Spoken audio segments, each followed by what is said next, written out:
Hello everyone. Welcome to the third episode of How to Script in Valheim. We're going to get into installation of Expand World Prefabs on single player. Let's get to it. First things first, Expand World Prefabs has a pretty extensive README, which is going to become increasingly useful to you as you get comfortable with it. You should definitely bookmark the README so that you can easily access it whenever you need to. You can find the link to the README in the top of the description of this video. Regarding actual installation, I strongly encourage you to use R2 Modman. I know that some of you are sticklers for doing things the manual way, and I used to be like that as well. But trust me, it's a complete waste of your time. You're gonna get less done and create more boring scripts if you try and do everything yourself and manually. It's important that you utilize the tools available because you're going to create better results if you do so. The main benefit of installing this kind of thing with R2 is that you can keep everything separated really easily. So every time I have a new version of Enigma Mode, I just make a new profile and it puts the things in a different place. It's really, really convenient. When you first launch R2, you're gonna have to pick the game. So search for Valheim and then select Steam.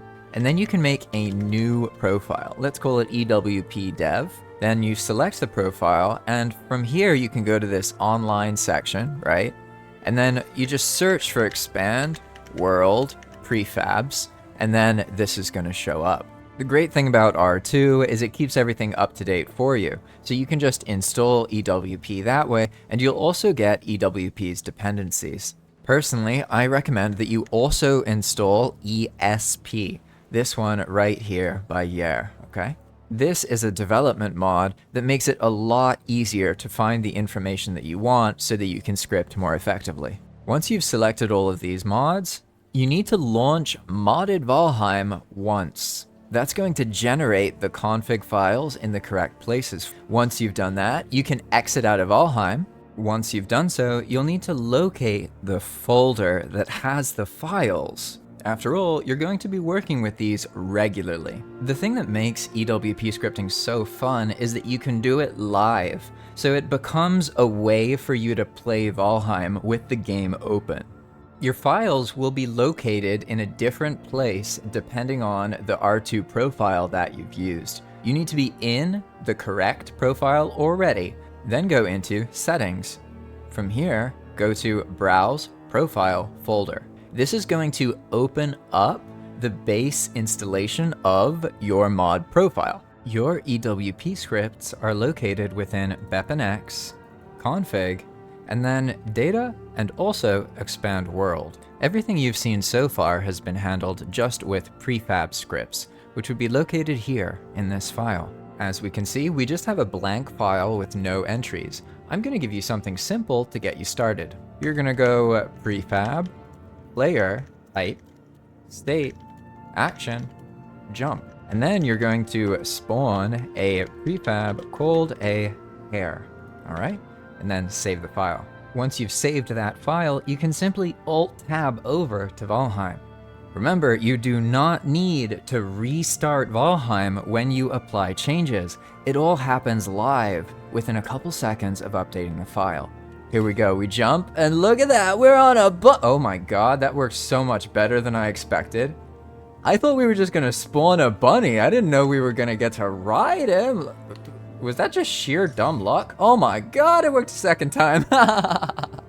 You see, this is what makes EWP so incredible. The sheer level of, what's it called, that kind of gameplay that just shows up organically, randomly, because you didn't expect something to happen the way it did. It's really easy to make that happen with EWP, and I love what it does to the game. It makes it so enjoyable, really. You can change anything. The whole world is your oyster. You see, this is a prefab script. You can think of prefab scripts as the rules, the actions, but it's actually only one half of the puzzle. This is where data comes in. As you probably noticed earlier, there is an Expand World folder and also this data folder. Inside of this data folder is where you can make scripts that have new information. So what I'm gonna do is just copy this file here, and then I'm gonna paste it into data. And the reason I did that is because I just want it to be a YAML file, and this is the most reliable way to quickly make sure it's a YAML file and not a text file with just YAML in the name. Makes sense? But now we have a bad situation because we have an expand prefabs file where there's supposed to be data files, okay? So we have to rename it, and instead of expand prefabs, it's just data. And if you want, you can go underscore, and we're gonna call this hair data, okay? It's already a YAML file, so we can just rename it like this, and that's gonna be good. Now, open up the file, and it was a copy of our prefab script, so we still have all of this stuff here, but we can just get rid of this. And then for sake of labeling, there we go, write your data here, good luck. Easy. To get started, we need to create the reference. I could make hot pot tomato, you know what I mean? It could be anything. It's usually easier to name them things that make sense though.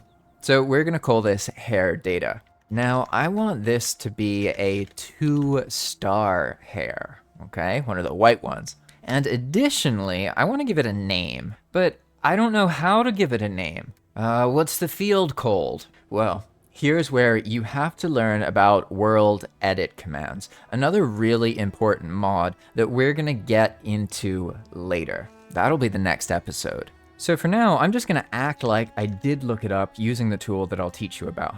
And now we know that we need a string character dot m name, and then we can type whatever we want. I'm gonna name him Jumpy Boy, okay? So now we have the hair's data, we're gonna save the file, and now I'm gonna copy this name that I made up earlier, okay? We can now refer to hair data. Then I go into the prefab script, and instead of just spawning a hair with its default data, we're going to apply the hair data to this hair when it spawns. And let's see what happens. I jump, and then boom, look at that. He's now a 2-star hair, and look at his name. It is in fact Jumpy Boy.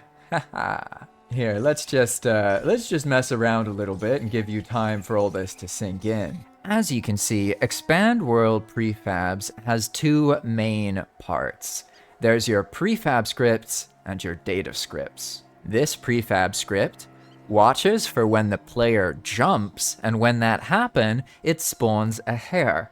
It needs some data to apply to that hair to customize the name. It gets that data from this file here, which has an entry called hair data that contains the integer, level 3, and the string character name. And that is the essential loop of EWP development. It's all about learning to identify the prefabs from earlier, and then their fields within the prefab that you can adjust to get what you want to happen. Each prefab can have dozens of individual fields. So in the next episode, we're going to learn how to use world edit commands, another mod by Yair. This tool allows us to interact with the fields in the prefabs that we looked at earlier. If you want to support my work, then consider renting your own dedicated Valheim server to learn EWP development on. This way, you're one step away from inviting a friend and getting them addicted to playing in a wonderfully enhanced Valheim world. And I get supported out of you doing that. Alternatively, you could like this video and subscribe to the channel. This is an ongoing series that is going to be finished up before you even know it exists. You're probably seeing this in the future because making this content is very unpopular, but I understand how important it is, and it'll help people learn the glory that is EWP. But for now, I'll see you in the next video. All right? Have a good one.